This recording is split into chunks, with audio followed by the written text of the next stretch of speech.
इकॉनॉमिक्समध्ये आपल्याकडे जो फॅकल्टी पण आहे, आपल्याकडे विद्यार्थी होता, आता PSI झालाय, पुढची परीक्षा कदाचित दिलेली आहे. संतोष आंबटकर तुमच्याशी याच्यानंतर संवाद साधेल. संतोष. घाबरलेला पीटर आज पहिल्यांदा घाबरतोय इतक्या लोकांना समोर बघून. घाबरण्यातही धमकी देतोय. मला इंग्लिश बऱ्यापैकी बोलता येते, हिंदी चांगली बोलता येते, पण शुद्ध मराठी अजिबात बोलता येत नाही. त्याचं कारण असं, मी पण शिरसोलीचंच प्रॉडक्ट आहे आणि खूप गुंतागुंतीचं प्रॉडक्ट आहे.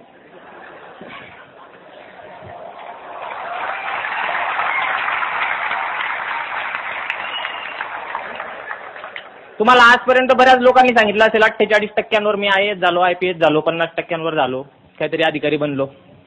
कॉफ्या करून पास होणारा मुलगा कधी अधिकारी बनतो तुम्हाला माहिती आहे का? बघितला नसेल तर बघून घ्या, तुमच्या समोर भाषण देतोय.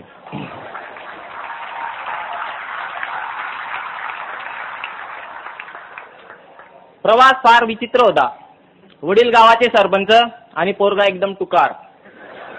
गाडीच्या नंबर प्लेटवर लिहिलेलं राहायचं सरपंचाचं पोर आणि हरामखोर. बापाकडे जो यायचा गावातला तो सल्ला घ्यायचा आणि जाता जाता मला 2 गोष्टी शिकवून जायचा की असं नको करू, बापाचं नाव खाली जात आहे. 10वी पर्यंत आलो. गावातच शाळा होती.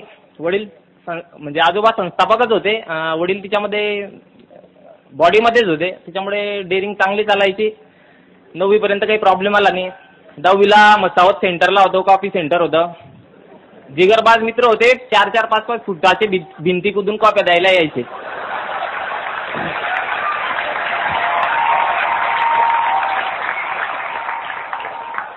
झालो 10वी जेमतेम पास झालो.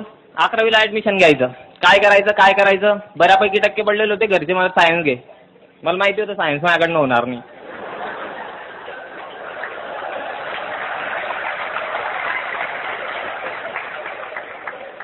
बापाला म्हटलं मी सायन्स काही घेत नाही, मी आर्ट्स घेतो, ते आपलं बरं आहे म्हटलं, राज्यशास्त्र, भूगोल, अर्थशास्त्र. म्हणे नको सायन्सच घे, लोक काय म्हणतील की सरपंचाचा पोरगा सुद्धा सायन्सला गेला आणि मग गावात नको जाईल म्हणे. म्हटलं ठीक आहे, बडलीचा बकरा मलाच बनवायचा आहे तर बनेल. मग मी घेतलं 11वी सायन्सला ॲडमिशन घेतलं. सर इंग्लिशमध्ये बोलायचा, सगळं डोक्याच्यावरनं जायचं. कारण आज 10वी पर्यंत मराठी मीडियम, इंग्लिशशी काही संबंध नाही. 36चा आकडा, 36 मार्क पाडूनच पास व्हायचो आपण.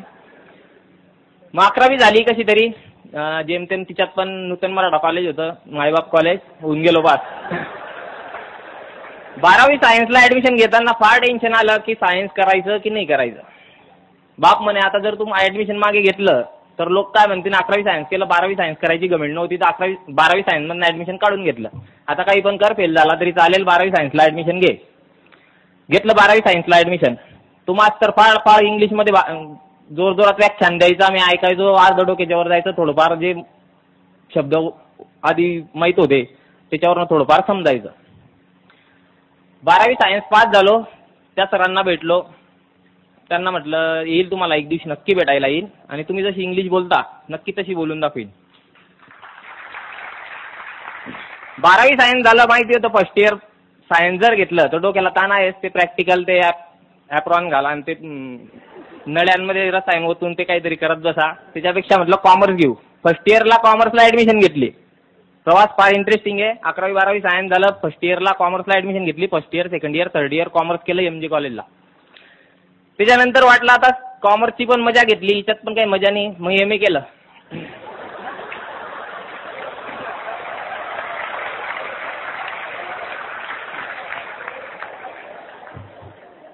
MA करता करता इकॉनॉमिक्सची गोडी होती. First year, second year, third इयरला इकॉनॉमिक्स बऱ्यापैकी झालेलं होतं.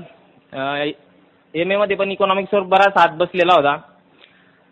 त्यानंतर प्रश्न पडला, आता MA पर्यंत येऊन गेलो, 23-24 वर्षाचे होऊन गेलो, आता करायचं काय? मी त्याच्यासोबत MBA पण करत होतो. ऑस्ट्रिया युनिव्हर्सिटी, रायसोनी कॉलेजला ऑस्ट्रिया युनिव्हर्सिटी, मी तिथनं MBA करत होतो. MBA झालं. कसं झालं ते फक्त मला माहिती. तुम्ही त्याचं टेन्शन नका घेऊ. मग एक समुद्र होता. समुद्रात फक्त माझी ओढी ती, चारी बाजूला समुद्र होता, दिशा दिसत नव्हती. हे जे 3 वाक्य ते लिहिलेले याच्यापैकी एक पण आयुष्यात नव्हतं. दृढता तर माहितीच नव्हती, प्रकाश माझ्या आयुष्यात नव्हता आणि दिशा कुठे जायचंय ते माहित नव्हतं.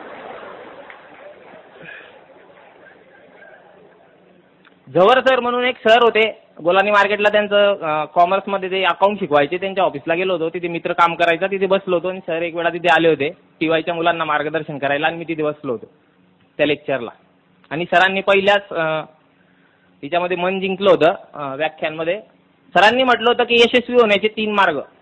एक कठीण मेहनत, दुसरा कठीण मेहनत आणि तिसरा कठीण मेहनत.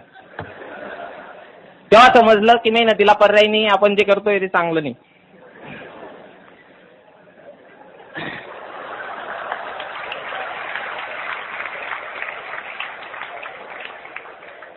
बाप इलेक्शनला उभा राहायचा तर मी मतदान मागायला जायचो बापाला, तर माझ्याकडे पाहून बापाला पण मतदान द्यायचे नाही लोक.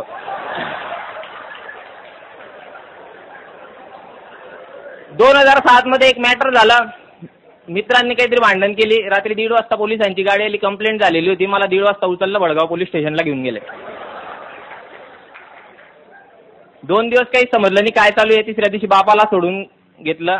पोलीस केस वगैरे काही झालेली नव्हती, फक्त अर्ज दिलेला होता. आता पोलिसांना पैसे पाहिजे होतं आणि राजकीय वातावरण होतं, त्याच्यामुळे राजकीय लोकांनी विरोधातनं काहीतरी ते केलेलं होतं. सुटलो, तिथून घरी आलो. येता येता रस्त्याने एक माणूस बोलला की तू कसा आहे म्हणे माहिती का? म्हटलं कसा? म्हणजे तू तुळशीच्या वृंदावनात उगवलेलं गांजाचं झाड आहे म्हणे.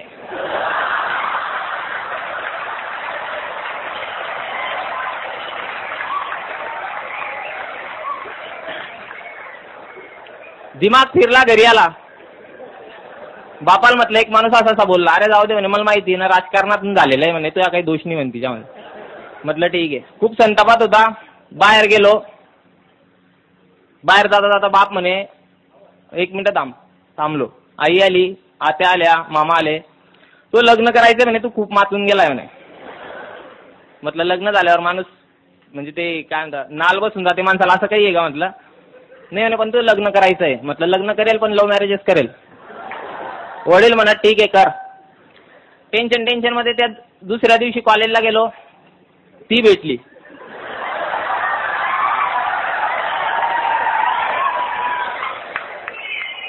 तिला म्हटलं माझ्या घरी काही प्रॉब्लेम नाही, लव्ह मॅरेज करायचंय, करेल तुझ्यासोबतच करेल आणि घरच्यांशी बोललो पण आहे. म्हटलं तुला माझ्याशी लग्न करायचंय की नाही? म्हणे एवढे मोठे मोठे मॅटर करतो तू, आयुष्यात काहीच करू शकत नाही, मी तुला सोडून जाते, माझं लग्न ठरतंय म्हणे.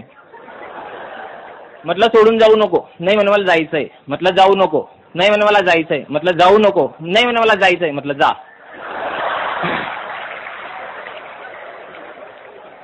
ती सोडून चालली गेली. मग तेव्हा खरंच समुद्र होता. समुद्रात फक्त माझी होडी होती. चारी बाजूला फक्त समुद्र होता आणि दिशा माहीत नव्हती. प्रकाश पण नव्हता जिंदगीत आणि दृढता तर अजिबात नव्हती. खसलेला होता, तुटलेला होता. काय करावं समजत नव्हतं. कवितांवर कविता लिहत होता आणि अजून बरंच काही करत होता. घरात कमी आणि पानटपरीवर जास्त बसायचा. मग तेव्हा दीपस्तंभाला आलो. सरांचं ते मार्गदर्शन ऐकलेलं होतं, ते डोक्यात होतं. दीपस्तंभाला ॲडमिशन घेतलं आणि एक जीवनात असा ट्यूब पेटला, प्रकाश आला. सरांच्या प्रेरणेने, मोटिवेशनच्या काही व्याख्यानांनी दृढता पण येऊन गेली आणि समुद्रातनं बाहेर निघायचं होतं. दिशा हवी होती. एवढा मोठा दीपस्तंभ माझ्यासोबत होता आणि त्याचा कॅप्टन इतका महान माणूस होता की शॉर्टकट किनाऱ्यापर्यंत जाणारा शॉर्टकट कुठला तो त्यांना चांगल्या पद्धतीने माहित होता. 2 वर्ष मेहनत केली. आज मी PSI बनलो. 4 वेळा माझा बाप आज बी माझ्या मित्रांना विचारतो की हा खरंच PSI बनला का?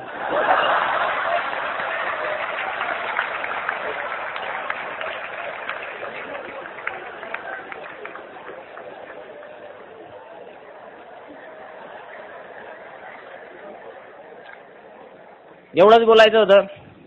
फार काही सांगणार नाही तुम्हाला की असं करा तसं करा आणि यू करा आणि ती करा. लक्षात एवढंच ठेवा, जेव्हा मनात गोष्ट एखादी आणायची तेव्हा ती पूर्ण करण्यासाठी 100% प्रयत्न करायचे. या मंचावर तुम्हाला योग्य मार्गदर्शन योग्य माणसाचं मिळणार आहे. कधी कधी तर वाटतं त्यांचा व्याप वाढतोय दीपस्तंभाचा, तर आम्हाला मिळणारा यजुर्वेंद्र महाजन सरांचा वेळ कमी कमी होत जाईल आणि येणाऱ्या भविष्यातल्या परीक्षांमध्ये आम्हाला योग्य ते मार्गदर्शन त्यांचं मिळणार नाही असं केव्हा केव्हा वाटतं. पण केव्हा केव्हा वाटतं नाही, एवढी मोठी संस्था आहे तर कुठेतरी व्याप वाढायलाच पाहिजे आणि खानदेशातल्याच नाही महाराष्ट्रातल्या प्रत्येक विद्यार्थ्याला याचा लाभ मिळायला पाहिजे.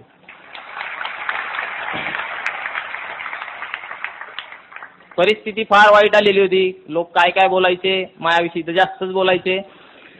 पण 2 लोक फार खंबीर पद्धतीने मागे उभे होते, एक आई आणि दुसरे वडील. आजचं यश त्यांच्या चरणी अर्पण. फादर्स डेला माझ्या वडिलांना इथे मी बोलवलं. ते इथे आले, माझा सत्कार झाला. माझ्या आयुष्यातला हाच सर्वात मोठा सुवर्ण क्षण. आयुष्याच्या भूतकाळात काही चुका झाल्या असतील तर ते झाल्या असतील, पण आजचा वर्तमान मी त्यांच्या नावावर केला, त्याचा मला आनंद आहे. महाजन सरांनी ते बोलण्याची संधी दिली, तुम्ही शांत पद्धतीने ऐकलं, त्याबद्दल मी तुमचा आभारी आहे. जाता जाता एवढंच सांगेल, PSI बनलो, फार मजेत आयुष्य चाललं होतं. TV बघत होतो एक दिवशी आणि नाना पाटेकरचा क्रांतीवीर पिक्चर लागलेला होता. तो पोलीस येतो, नाना पाटेकर जेलमध्ये असतो आणि नाना पाटेकरला म्हणतो की तुझी शेवटची इच्छा काय? नाना पाटेकर म्हणतो या ऐसी घुटन सी होती है, मुझे अगर फांसी देनी तो वही दे दो, क्रांति मैदान में जहाँ से देश में क्रांति की शुरुआत हुई थी. त्याच्यानंतर नाना पाटेकर म्हणतो मरना है तो जरा ज्यादा मरो, इतना समरने से क्या फायदा. तेव्हा समजलं की आता ही फक्त सुरुवात आहे.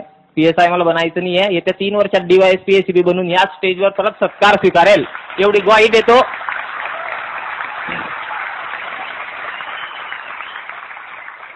काही चुकलं असेल तर पदरात घ्या. शांतचित्ताने ऐकल्याबद्दल धन्यवाद.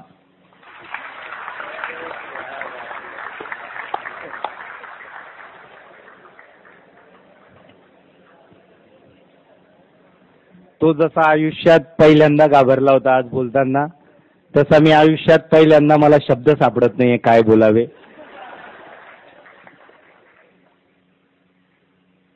त्याला सेकंड भरत म्हणावं का भरतला सेकंड संतोष म्हणावं मला ते पण समजत नाहीये.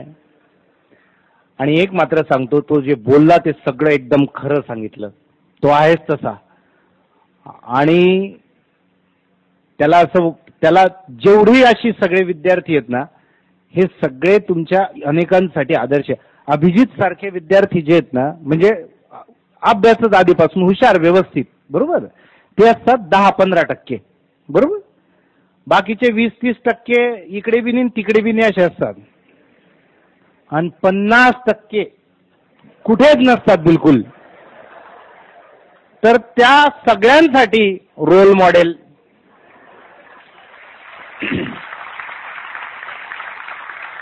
अत्यंत मेरिटला असणारे मुलं 5-5 अटेम्प्ट मध्ये पास न होणारे मी पाहिलेत. आणि असेच टपऱ्यांवर कधीतरी उभे राहणारे किंवा कधीतरी थोडीशी लाईन चुकून गेलेले, कधीच अभ्यास न केलेले काही मुलं असे पुढे जातात. याचा अर्थ असा नाही की टपरीवर उभं राहायला पाहिजे. मी मुद्दाम जरा विस्कळीत करून सांगतोय तुम्हाला. पण थोडक्यात आत्ता जर काही चुकीचं घडत असेल, आत्ता जर काही तुमचं तंत्र लागत नसेल, काही तंत्र बसत नसेल, निराश होऊ नका. जर तुमच्या जीवनात तुम्ही बदल घडवून आणला, तुम्हीच, मी नाही, ही सगळी लोक दीपस्तंभाचं सांगतायत, त्यावेळेस मी एक वेळेस मानतो की ठीक आहे, वातावरण त्यांना मिळतं.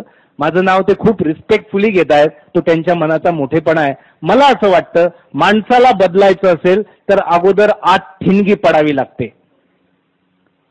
आणि माझ्यासारख्याने जरी ती ठिणगी टाकली तर त्या ठिणगींचं रूपांतर ज्वालेत व्हायचं असेल तर जिथे ती पडली आहे ते ग्राउंड किंवा ती जागा तशी असावी लागते, ज्वालाग्रही.